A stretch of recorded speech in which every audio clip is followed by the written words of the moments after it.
come and see Witnessing for Christ, and particularly this morning we're now going to enter into the third of those chapters that we suggested that we're going to work through over this week together. We've already covered chapter 6, we've covered chapter 12, and now we're going to walk into chapter 8. Now, brothers and sisters, the events of chapter 8, so rich in drama, so rich in graphic detail, so very rich in all of those symbologies that we find in a chapter like this, are really the direct result of the answer to the prayers of the saints. In fact, we pick this up in Revelation 8 and verse 3, and we read these words. And here were our brethren and sisters, very much like the fifth seal, when our brothers and sisters cried unto God, "How long, O Lord, holy and true?" We also now have this wonderful prayer that goes up, and all the drama of chapter 8 comes because these were men and women who knew God was there. They knew God had not abandoned them. They knew that God was there to encourage them, and so they cried to Him in these words, chapter 8 and verse 3. And another angel came and stood at the altar, having a golden censer. Now there are two altars in this chapter. So an angel comes and stands at an altar, the altar of burnt offering, the brazen altar, you see. He had in his hand a golden censer, and there was given unto him much incense, that he should offer it up with the prayers of all saints upon the golden altar. So you have two altars, you see. Now we have the altar of incense.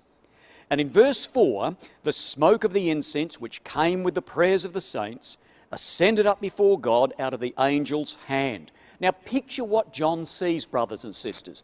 John sees an angel go over to the brazen altar, take the coals, move over to the altar of incense and place the coals on the altar of incense, and then just spread that incense, and flash up it would go. And as soon as that incense ascended into heaven, into the nostrils of Almighty God, there was an immediate reaction. And the reaction was verse 5. The angel took the censer and filled it, notice this, with the same fire that ignited the prayer. So the same coals that had ignited the prayer, the angel cast those same coals to the earth, and there were voices and thunderings and lightnings. Brothers and sisters, that is an absolute immediate answer, powerful and direct from Almighty God, as these events would now unfold in Revelation and chapter 8. Now, before we go into the details of these first four wind trumpets, what we need to understand, brothers and sisters, as we look at, well, in our study this morning, the introduction, and we're going to be looking at wind trumpet number 1, and then, God willing, in our final study tomorrow morning, we're going to be looking at wind trumpets 2, 3, and 4, and finish our studies with some exhortational comments as to why we have gone through this history of the angels diligently at work.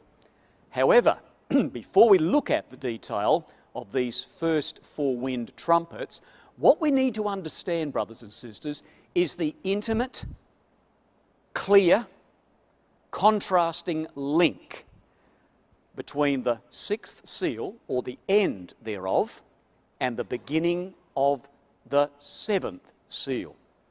And it will really help us get our head around the drama of what the Apostle John is about to see. The end of the sixth seal and the beginning of the seventh. Well, but to do that, let's have a look at a little chart that will give us both a little bit of revision and also set the scene for what we're about to look at this morning. Now, these dates are very familiar to us, or with us, I think. 312, 313, 324, 330, and AD 337. It's all about Constantine, you see.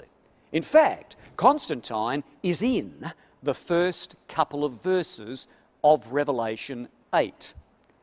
Now, we know from the studies that we had yesterday and the day before that when Constantine came into Rome, having beaten Maxentius, the pagan, it was now Constantine's position to be ruler of the Western Empire. He was ruling Rome.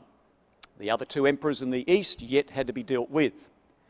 And we saw in our classes thus far that in 313, Constantine got together with his brother-in-law Licinius and drew up the Edict of Milan, which would be the answer in measure to our brothers and sisters, how long? And so there was religious toleration both to Christians and to pagans. Well, then in 324, and I might say this, brothers and sisters, in that line running down there is the clear demarcation between the 6th seal, which is over here, and the 7th seal, which is over here. More about that in a moment. But in AD 324, Constantine came in, rested after all the wars in heaven, Revelation 12, those battles that took place and all the chaos that ensued thereafter. When finally Constantine had defeated his brother-in-law, cast him out forever, Constantine was now ruler of the whole empire, AD 324.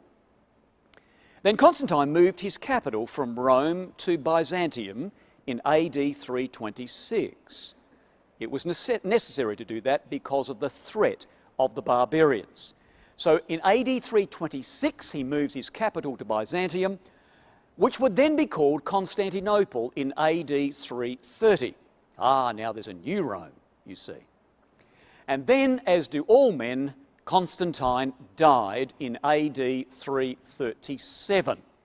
Now, what is important, brothers and sisters, is this section in here, from the time Constantine began to rule the world, Christianize the world, and to the time that he died.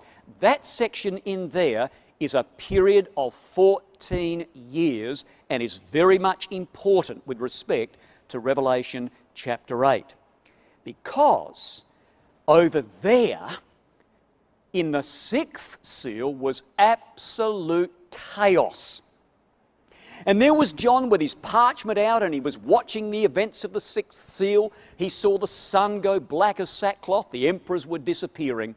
He saw the stars cast to heaven. There was the pagan administration, and he saw the pagan religion, the moon turn to blood. Brothers and sisters, the colour was vivid. When John was watching all of this flash before his eyes, the noise was deafening. The activity was frenetic. And you could see his pen on fire as he's skipping across the pages. Seeing all of this, he sees dragons drawing the third part of the stars of heaven. 7-headed dragons with 10 horns. It would have been absolutely amazing in the mind of the Apostle John. And all of a sudden, brothers and sisters, as he turns his page over to write the next events, we're taken into the 7th seal, and it goes whoosh, nothing. Absolute stone silence. What a contrast. And John listens. Nothing. He listens again. Nothing. And in that stone silence, brothers and sisters, look at Revelation 8 and verse 1. You've got to see what John sees. You've got to picture what he sees. Well, Revelation 8 and verse 1. And when it opened the 7th seal, AD 324, there was silence in the political heavens of Rome as Constantine now rules the world. And it was for about the space of half an hour. More about that in a moment. But in the stone silence, as John is waiting for activity, action, we read in verse 2, and I saw in that stone silence 7 angels. Now, brothers and sisters, picture this. John is watching, no noise, and in that deafening silence, if there is such a thing, 7 angels like that, and their hands are out, and in their hands are placed 7 trumpets. You see what God's doing? Silence, trumpets. Oh, block your ears, John. Block your ears, because by the time each one of those angels put that trumpet to their lips, there is going to be an ear-shattering blast as God is going to bring judgment after judgment after judgment upon, first of all, the Christian Roman Empire, who would be worse than the pagans could ever be. What an astounding thing, brothers and sisters. And therefore, this would be the result of the blowing of the 4 wind trumpets of Revelation 8. This is the end result. There are the barbarian kingdoms of 526 AD. Now, we've got here that the Western Empire ended in 476. I would rather suggest, brothers and sisters, that the empire began to be eclipsed in 476. And like all eclipses, it is a slow process fading out and then fading back in again. Now, here is the result of the 8th chapter. There are the Visigoth barbarians. There are the Burgundians. There are the Franks. There are the Ostrogoths. There are the Vandals. A direct result of the four-wind trumpets blowing upon the Latin west of the Roman Empire. And we read, brothers and sisters, in this 7th seal, as it opens up in chapter 8, we read the words that it says, as the chapter opens, there was silence in heaven about the space of half an hour. What does that mean? John listens, he hears nothing, and there is silence, not for half an hour, about a half an hour. Now, I need to track through this reasonably quickly. I usually take probably about 5 or 10 minutes to go through this. You're Texans, you can keep up. You need to get the chart a little bit later on. If you've got any questions about this, please do ask me about this later. I'm going to track through it as simply as I can, as quickly as I can, and let's see if we can digest this.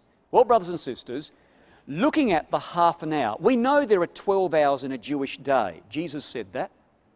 We were to turn up the record, which we won't. In John 11 and verse 9, Jesus answered and said, "Are there not 12 hours in a day?" 12 hours in a Jewish day, 12 hours in a Jewish night. It's silence for about a half an hour. Well, let's build that up. 12 hours in a Jewish day, therefore 1 hour is a 12th of a day. A half an hour is a 24th of a day. Pretty simple. Now, if we were to apply a day for a year principle, and the warrant is very, very justifiable, because quotations like Genesis 47 and 9, Numbers 14:34, Ezekiel 4 verses 4 through 6, and Luke 13 verses 32, I won't enunciate those, you can turn them, all show us very clearly that the Bible uses a principle of a day for a year, and we apply that in the apocalypse in this instance. So, we've got a half an hour is a 24th of a day. Let's apply the day for a year principle. 12 hours, 12 months. Day, year. 1 hour is a 12th of the day, as 1 month is a 12th of a year. Therefore, 1 hour is 30 days. A half an hour being a 24th of a day, well, a half a month is a 24th of a year, or 15 days. So, a half an hour, based on a day for a year principle, is 15 days. A single conversion. Happy with that? Stay with me, don't drift out. Then, brothers and sisters, we doubly convert. If you want to know what that means, talk to me later. We did this with the young people yesterday. We then doubly convert, and there are time periods in the apocalypse when you convert once, then you convert again. Well, here's the single conversion. A half an hour is 15 days. We then convert again. 15 days is 15 years. So there it is. But it doesn't say there was silence in heaven for a half an hour. It says there was silence in heaven for about the space. Don't waste words in the Bible. And therefore, brothers and sisters, we submit to you, and we believe we are on rock-solid ground. I've had School of the Prophets with young brethren, and we've gone through this time period and challenged them to come up with any other time period than this, and you can't. This is it. Absolutely it.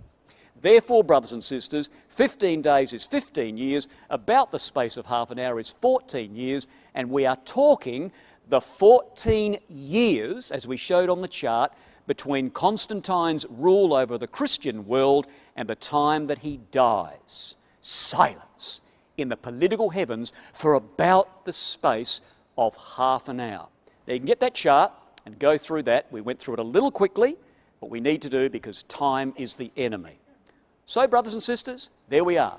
Chaos as the 6th seal closes, and silence in the political heavens between 324 and 337. And when Constantine dies, the chaos is back. Very quickly, we looked at this a couple of studies ago. When the silence disappears and Constantine dies, the chaos is back. Verse 5, Revelation 8. And the angel took the censer and filled it with the fire of the altar and cast it to the earth. And there were voices, thunderings, and lightnings. There it is. Voices, thunderings, and lightnings. AD 337. The silence has passed. It's now chaos. So thunderings and lightnings is AD 337 with the death of Constantine. And as we saw before, the earthquake is the nephew of Constantine who would come in AD 361. And he would shake the political arena for 2 years by bringing back paganism, which then was removed and Christianity came back. How are you doing out there? Good. We did say coffee was the order of the day yesterday, and I saw brethren and sisters intravenously having coffee out there in the foyer, which was a very, very good idea. All right, brothers and sisters, something else we need to just come to terms with respect to chapter 8 so we really understand the detail, and that is this. I want to give you an overview now of chapter 8, as we've had just been introduced now to the context of chapter 8. Now, what we see in Revelation 8, we see this very interesting expression, the third part, runs all the way through chapter 8, you see. It's a very important theme which we want to tap into. Now, we make the note, we're looking at the four-wind trumpets of chapter 8, and we make the note here that in AD 326, when Constantine moved the seat of his empire to Byzantium, there, which would become Constantinople in 330, from this time, the empire was divided into three parts. A third. That's a theme that runs through chapter 8. A third, you see. Now, the three divisions of the empire, when Constantine moved to Constantinople, we had the Latin West. They spoke Latin, the Roman Catholics. They based their religious structure on the pagan emperor Diocletian. You will hear the echo, diocese, Diocletian. That was the Latin third. Over here we have the Hellenic East. They spoke Greek. Philosophically was their religion.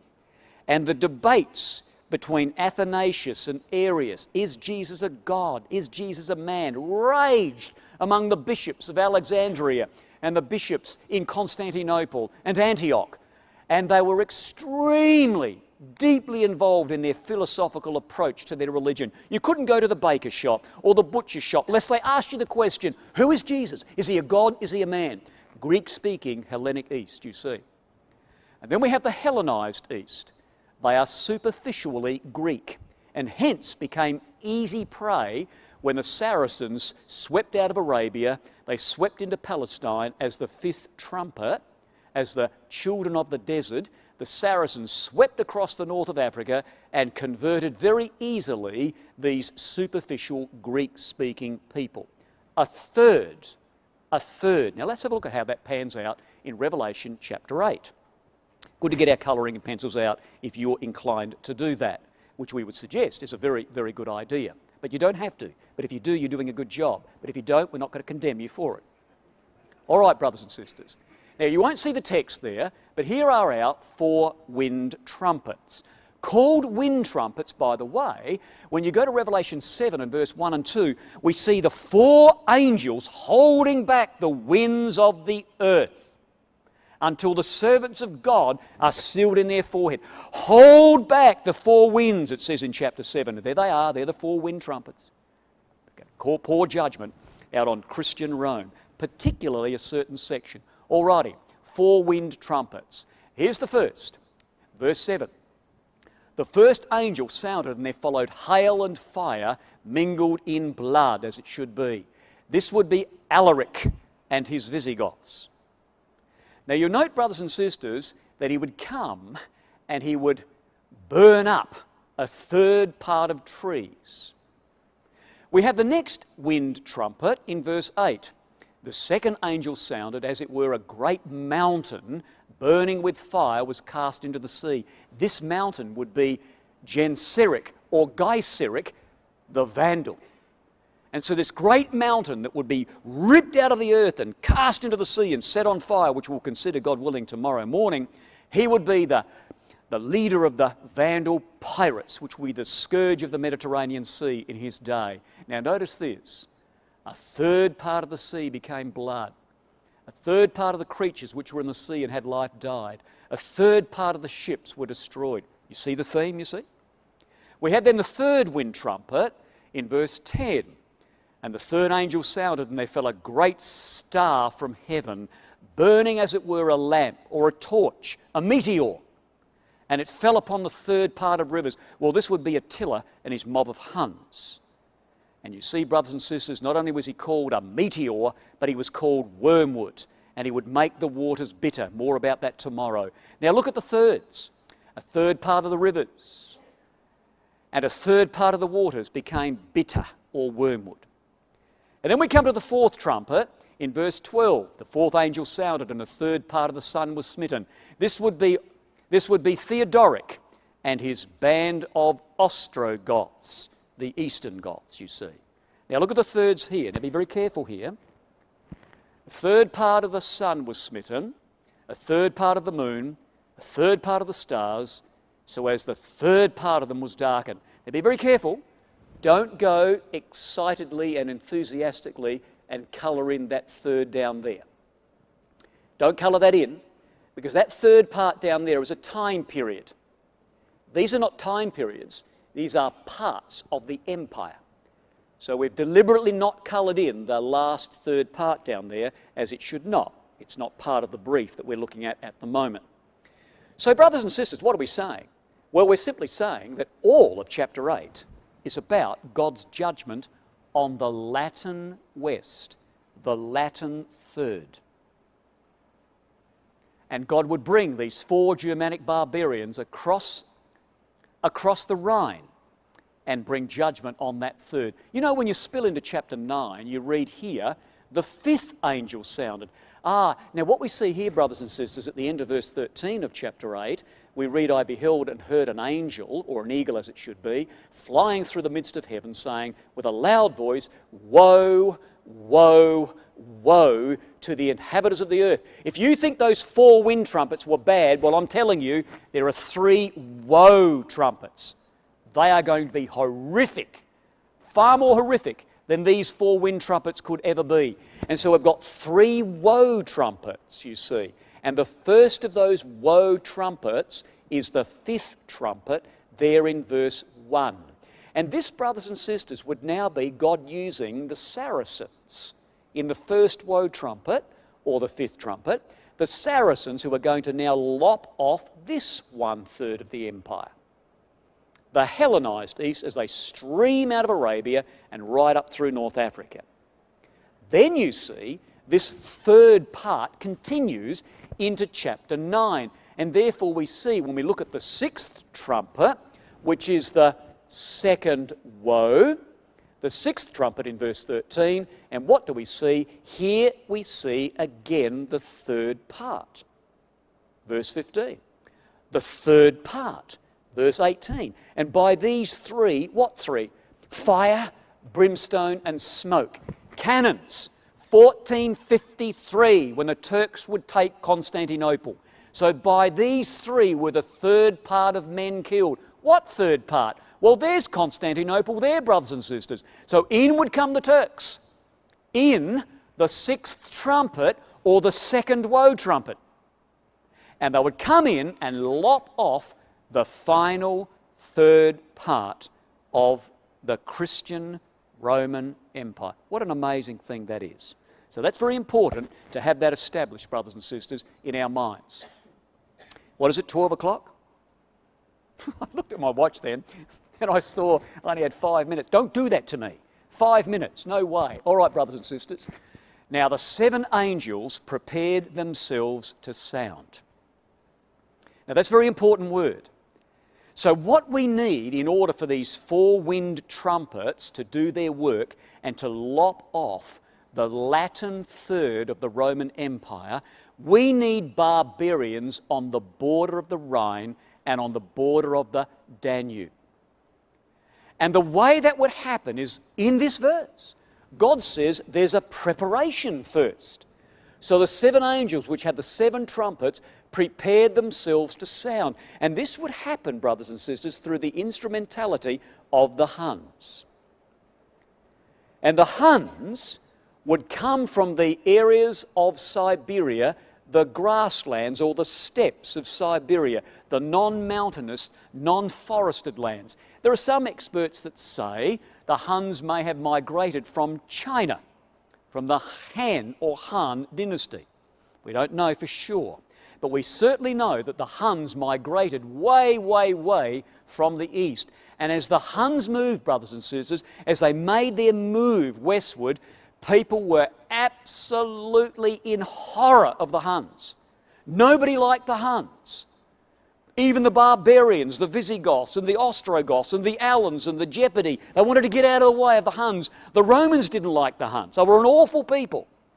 And as the Huns moved westward, the Germans call it the Völkerwanderung, the wanderings of the people. And as the Huns pressed westward, the barbarians were forced to move, and they were squeezed against the border of the Roman Empire. Well, Fisher, in his geography, says this with respect to the history of Europe. Page 111, Fisher says this with respect to the Huns.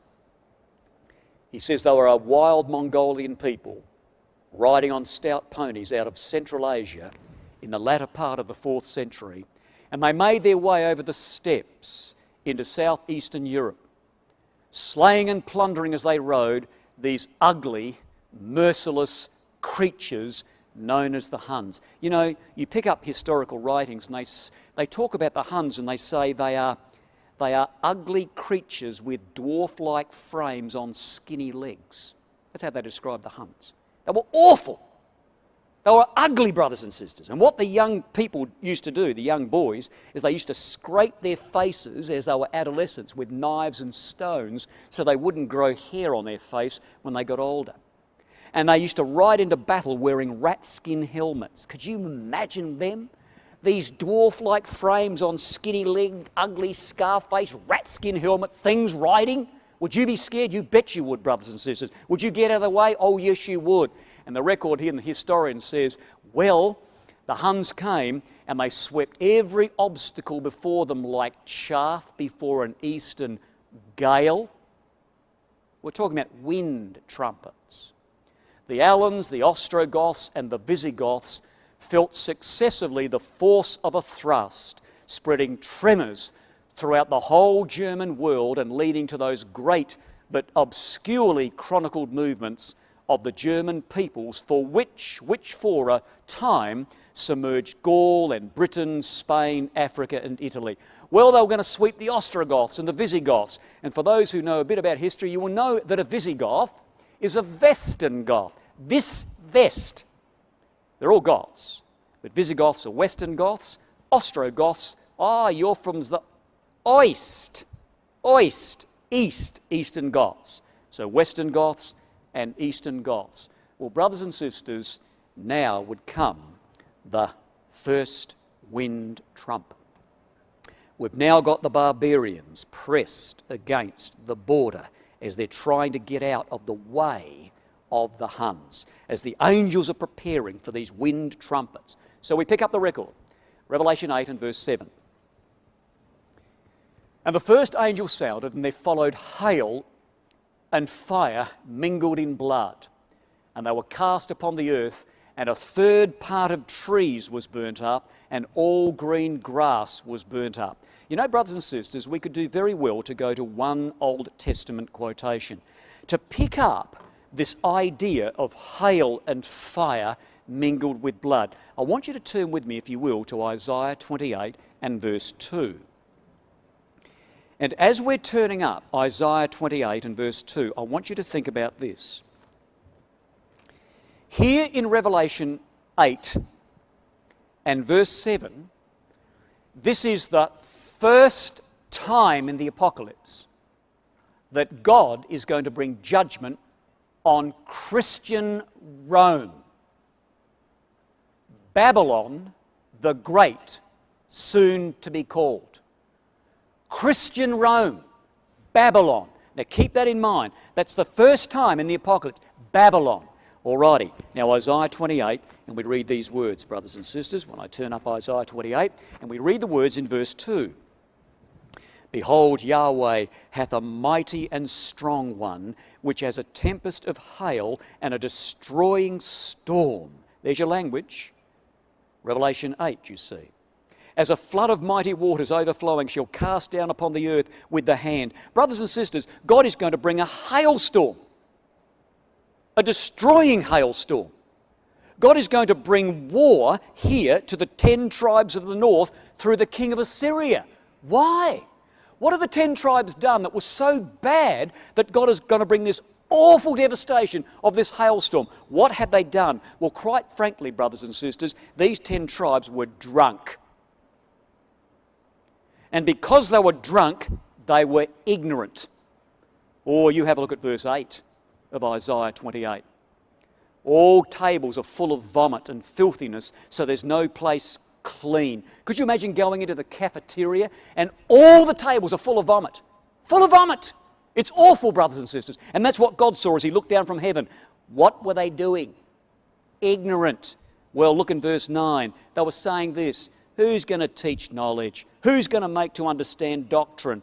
Them that are mature, those that are weaned from the milk, those that are drawn from the breasts. You know, brothers and sisters, these people on Isaiah's day were saying these words in verse 10.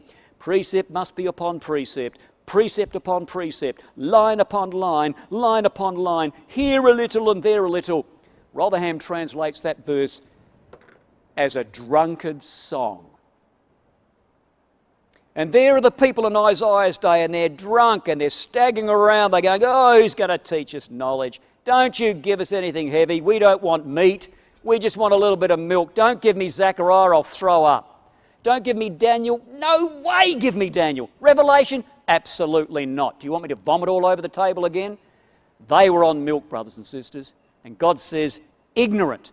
And I'll tell you what, the ignorance of this people was such that in Isaiah's day, Ephraim had been corrupted, not through wine, literally, but the doctrine of Babylon.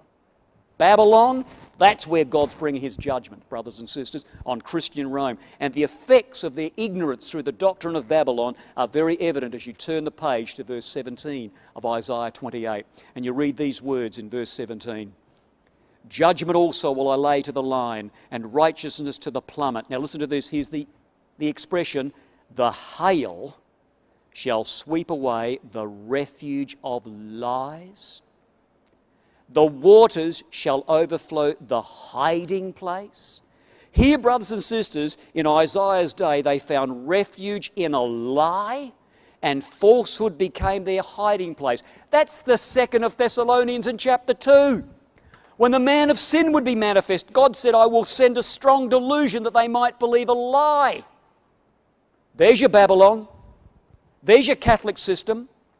There's your man of sin. What an amazing tie-up. And there's much more, brothers and sisters, if we have the time to go through that. Well, here is God using these people to bring judgment on Babylon, just like Isaiah's day. Now, we don't have time, brothers and sisters, but when it says there would be blood, there would be fire mingled with blood, and it would be cast upon the earth, and the third part of trees would be burnt up first. If you were to go to Judges 9 and verse 8, which we won't, you would find that the men of Millo and the men of Shechem were in position of authority to elect a king. They elected Abimelech, the bramble.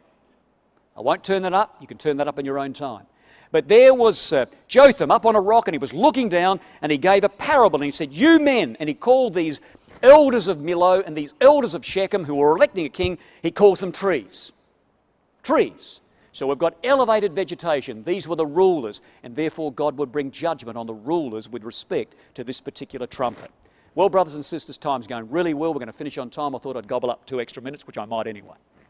Now look at the first trumpet and be amazed at the way God pours the history into his prophetic mould, and it takes his shape.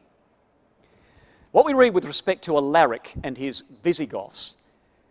Now, don't be overwhelmed or persuaded by that photo there. You may not see it from back where you are anyway. You've got this great big horrible looking monstrous beast there with a big helmet there and great big horns. Do you know, brothers and sisters, when the Visigoths came down, they came down and congregated in this area.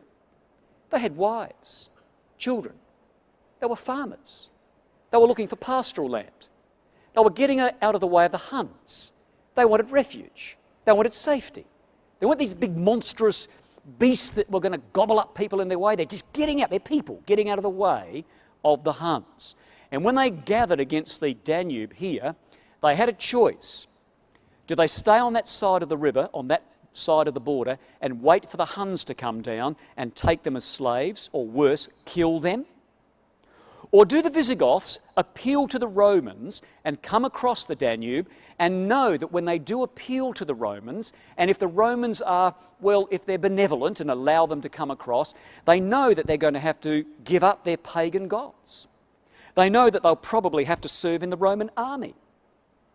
They know that they'll probably have to be slaves to the Romans. What do? Do you face the Huns or do you face the Romans? Well, the choice was obvious. We need to call the Romans for help. And so what they did, brothers and sisters, they called on Valens, the Emperor Valens, who was reigning in Constantinople, the Christian Emperor Valens. And they said to the emperor, can we come across? And he said, sure. But he wanted to show who was boss. So Valens came up and he said, some of you can come across. You can, and so can you. The rest of you, don't you cross that river, or else. He was just puffing his chest out and just showing who was boss. Besides which, he didn't want too many Visigoths congregating in that area. They could revolt and become a threat. And besides which, he didn't want to have to feed them. There wasn't much food to go around for his own soldiers who were there manning the border of that territory, you see. So a number of Visigoths came across. Brothers and sisters, the Romans were awful to the Visigoths, and the Romans deserved what they got. Because what happened when the Visigoths, those who were allowed to come across, when they came across here, they were asylum seekers. And when they were here, brothers and sisters, the Roman soldiers were not interested in looking after or feeding them. But what they did do, the Romans went out and they hunted up stray dogs.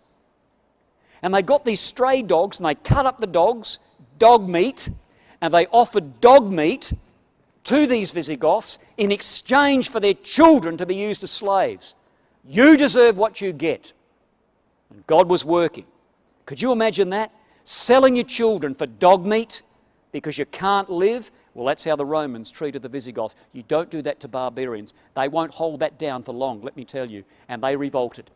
And revolt they did, brothers and sisters. And when they revolted, the Emperor Valens was caused to go in and try and sort it out. He was defeated.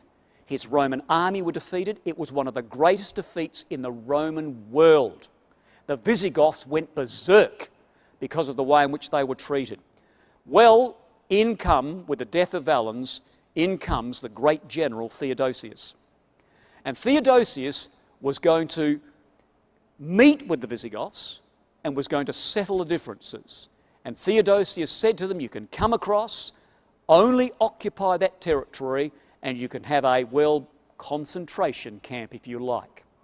There's where they had to stay. Well, Theodosius died, and then his two sons began to rule in his stead. Arcadius in Constantinople, Honorius in Rome. Arcadius absolutely hated the Visigoths. He said, there's a pay cut. Everyone in the Roman army who was a Visigoth will never, ever be promoted. So what Arcadius was going to do now, he was going to, by attrition, get rid of the Visigoths once and for all. Well, they revolted. So what the Visigoths did, brothers and sisters, they grabbed Alaric, they whopped him on the top of their shield as a testimony that he is now our king, and in they went to Constantinople, and they were going to take Arcadius in 395 AD. In come the Visigoths in AD 395. They're going to take Constantinople. But Constantinople had been reserved for the Turks. God had deemed that they would be taken by the Turks in 1453. So there was no way the Visigoths could take Constantinople, but they're pumped full of adrenaline. They want to fight. So the Visigoths do an about-face, 180 degrees, and they go into Macedonia. And as they come into Macedonia, brothers and sisters, they hit a brick wall. And the brick wall that they hit was the great general Stilicho, the Roman general, who knew how to deal with barbarians, because Stilicho was a half-barbarian. He was a Vandal. And here's the great Roman general Stilicho. They banged into him, and Stilicho kicked out the Visigoths above the Danube. Well, the Visigoths came back in 402. They came into Milan. Guess what? Stilicho was there. He's everywhere. And Stilicho kicked out the Visigoths, brothers and sisters. Well, anybody in Rome who's too good and starts to shine above others, people will do you in as good as look at you. And they did. His own men killed Stilicho because he was too good, and he showed up the inadequacies of the rest of them. And Stilicho was the only one that could deal with the barbarians. And when Stilicho is snuffed out, in they come, fellas, open the gates, and down come a swarm of barbarians into this area here. Not the Visigoths, they're waiting to see what would happen. Nothing. Let's go. So in come the Visigoths, and they come to Ravenna, and then they come to Rome in 408. And they sat around the city and waited. And inside the city, they starved. And inside the city of Rome, they began to eat their own children. That, brothers and sisters, is AD 70 revisited. Here, for the first time in 800 years, the Queen of the world has got barbarians at her gates. And the Visigoths came, and the people in Rome said, "What are you doing here? What do you want?" And Alaric said, "I want money. I want land. I want recognition." They gave him money and he went away. A year later he was back. They said, "What are you doing here?" He said, "You're crooked, the lot of you. I want money, I want land, and I want recognition." They threw him a pile of money and he went away. A year later he's back again in 410. They said, "What are you doing here?" He said, "You're crooked, the lot of you. You're deceitful. I want what I want. I want money, land, and recognition." They said, "We've got no money." He said, "Well, I'll stay." And he did. And when they took Rome, brothers and sisters, the angels were there. Because when they took Rome, this is what Gibbon says. Alaric marched to the gates of Rome. At the hour of midnight, the Salarian gate was silently opened. An angel did that. And the inhabitants were awakened by the tremendous sound, this is an historian, by the Gothic trumpet. Brothers and sisters, an angel caused the pen of that historian to write trumpet, so that you and me in 2015 can stand here and say, what a book we have before us. And therefore, brothers and sisters, when Alaric came in, now look what he says about himself. "It is not me. It is not me that doeth this thing." Alaric said, "It is not of mine own will that I do this. There is one who forces me on and will not let me rest, bidding me spoil Rome." That's Alaric. And Alaric was an Arian Christian. And he hated the Trinitarians. And God used an Arian Christian to sack Rome, who were Trinitarians. What an amazing thing, brothers and sisters. Well, we'll finish our study on this note. Here in 410, in the book Hodgkin, the Theodoric the Goth, as he writes about, in this instance, Alaric, pages 16 through 17, the bare fact that Rome itself, the Roma Eterna, the Roma Invicta of 1,000 coins of 100 emperors, Rome, whose name for centuries on the shores of the Mediterranean had been synonymous with worldwide dominion, should herself be taken, sacked, dishonoured by the presence of a flaxen-haired barbarian conqueror from the north, was one of those events apparently so contrary to the very course of nature itself that the nations which heard the tidings, many of them old and bitter enemies of Rome, now her subjects and friends, held their breath with awe at the terrible recital. Awe, and well they should, because they were in the very presence of God at work through the angels, brothers and sisters. And all God says in the book of Revelation, and the first angel sounded, and there followed hail and fire mingled in blood, and they were cast upon the earth, and the third part of trees was burnt up, and all green grass. What an astounding thing. Well, brothers and sisters, God willing, in our final study tomorrow, we're going to finish off the 8th chapter and stand in awe at the detail as we track through the Vandals, the Huns, and the Ostrogoths, and see why it is necessary that we should ever deal with a subject like this as we await the coming of the Lord Jesus Christ.